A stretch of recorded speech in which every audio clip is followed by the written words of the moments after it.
spell your name for me? My name is Brent Black, B-R-E-N-T, B-L-A-C-K. PhD? PhD. What's your job title? I'm the Extension Fruit Specialist for Utah State University Extension. Okay, so just in general, I talked to you in the hallway today and you seemed a little stressed. Why was that? So the problem is that this hot, warm weather that we're having, unseasonably warm weather, causes fruit buds to advance. So if the buds advance to a certain stage, then they're very sensitive to cold temperature. And by cold temperature, I mean maybe just a degree or two below freezing. Then they're damaged. So the problem is that with fruit trees, if the buds advance to a certain stage and then we get temperatures in the, say, 28, 29 degree range, then the flowers will be damaged. And sometimes we see situations where the flowers are damaged to the point where they can't set fruit, but they still look normal. So the most sensitive part of the flower is the pistil, which is the female part in the middle of the flower. And if that pistil gets to a certain stage of development and then experiences temperatures at 28 degrees, then it'll be damaged and it won't be viable, and therefore it can't make a fruit. And you'll see damaged flowers, the petals look fine, everything looks fine, except for if you look very closely, that pistil will be blackened and dead. Or no?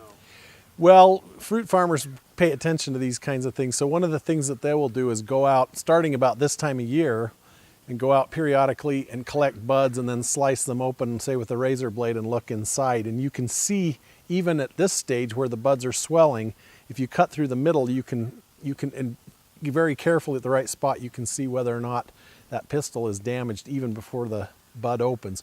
So we could have damage on the buds any time now as they start to swell, and even long before they open, you'll be able to tell.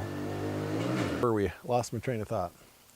So the point at which the flowers are sensitive is anywhere from several weeks before bloom to even past bloom. So the most sensitive point is just as the flowers are opening, but even weeks before that, they'll lose their hardiness. So what happens is, as that bud swells in the spring, as you get warm temperatures, the bud swells, it's basically filling up with water, and it becomes more and more sensitive to being frozen as the water content of that bud increases. So if you have a backyard fruit tree and you're worried about it, one thing to do is just to watch it. And there's information on the internet where you can look and see what the critical temperature for damage is at different stages of development.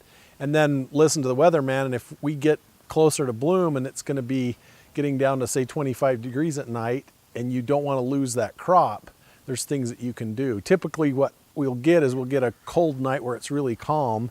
And I've heard of backyard growers putting a tarp over their tree at night and maybe even lighting their charcoal grill and setting it under the tree to add just a little bit of heat. Really all you're trying to do is keep those buds a few degrees warmer than the air temperature if the air temperature is going to drop down to where those buds will be damaged.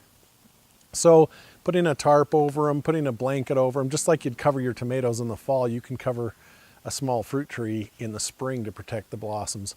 Now, there's not any forecasted freezes, but if we continue to have these kind of warm temperatures, it's not uncommon for the Wasatch Front to get a freeze the first week of April. And if it continues as warm as it's been, then those buds are going to be at critical stages by early April, where you're going to see some damage if it does freeze during that period. It's the weather then? It is. Watch the weather, but also watch your trees. Go out and look at the buds, see how much they've swollen from the time that they were fully dormant in the winter. And you can tell as they progress, as the bud scales separate and you start to see the green on the end of the bud, and then you'll see the flower petals, the color of the flower petals later on. And the farther that progresses, the more critical it is that you keep track of the weather and be prepared to do some kind of protection. All right, giving that a shot, what are we looking at? Okay, so this is a sweet cherry tree, and what we're looking at here, this part from right here to right here is the growth that happened last year, and this from here to here is the growth that happened the year before. So on sweet cherry trees, the flower buds are typically on this 2-year-old wood. So if you look at each of these, where there was a leaf the first year, there's now a cluster of buds That's known as a spur. And in that cluster, you'll see some of the buds are more rounded or almost globe-shaped. Then you'll see the bud there in the middle is shaped like a little torpedo. It's smaller and it's more pointed. So all these rounded buds are going to be producing the flowers, and the pointed torpedo one is going to be producing the leaves. So these, as you can see already, the flower buds are quite a bit more swollen than the leaf buds. There's a lot more water content, and as I mentioned before, the pistils are much more sensitive to cold than are the leaves. So a good puffy bud is bad. Right? well, Right at now. this early in the year, a big puffy bud means that it's a lot closer to being open, and also that it's more sensitive to any cold weather that we might have. Now, if we're finished with sub-freezing temperatures from now on, it's not a bad deal, but the odds are that we're going to have another freeze between now and, say, mid-April. Okay. My lack of a manicure. I would hope so. You want people to, oh, what's up, pretty fingers? Okay, so we're seeing... So you can see the pointed one there that's at the tip of my finger is the leaf bud, and then these that are rounder, more globe-shaped, like that one, and this one, those are going to be the flower buds. And so you want So to this show me the pointed- years too. You had first year. Okay, yeah. So this growth right here, from here to there to right there, is what grew last year, and then from here to right there is what grew the year before. And then if you want to go farther, from here to there is what grew the year before that. So most of the flower buds on sweet cherry are in this second and third year growth. There's a few flower buds that are right at the base of the first year growth too. So most of these out here, this is definitely a leaf bud out here. These are going to, that looks like a flower bud, and some of these basal ones are flower buds as well. And so if you look at the year before, wherever there was a leaf, or wherever there was a flower, there's nothing. So this had a flower when it was 1 year old, and now it doesn't have a spur. This one had a leaf the first year, and now it has a spur.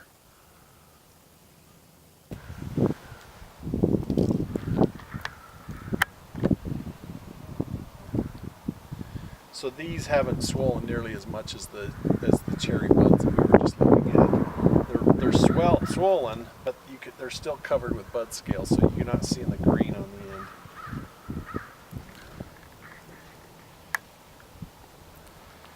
But you can see, I mean, they're getting fat, but they're not.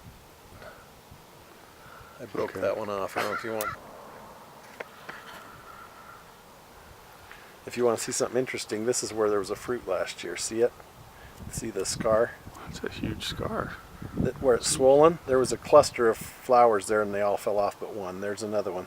So it fruited there, and then it made a bud for the next year right there. So you can see there's not a whole lot of bud swell there.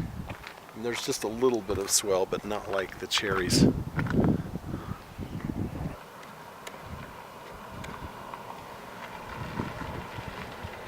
That's cool, thanks. Okay, good enough. Yeah, Charlene likes she likes taco salad. She makes them about every. We're having taco salads again. Okay. What's you use for dressing? I don't. Although all the cream you could find would probably be sour. That's true. You going? I need to get it. We're done.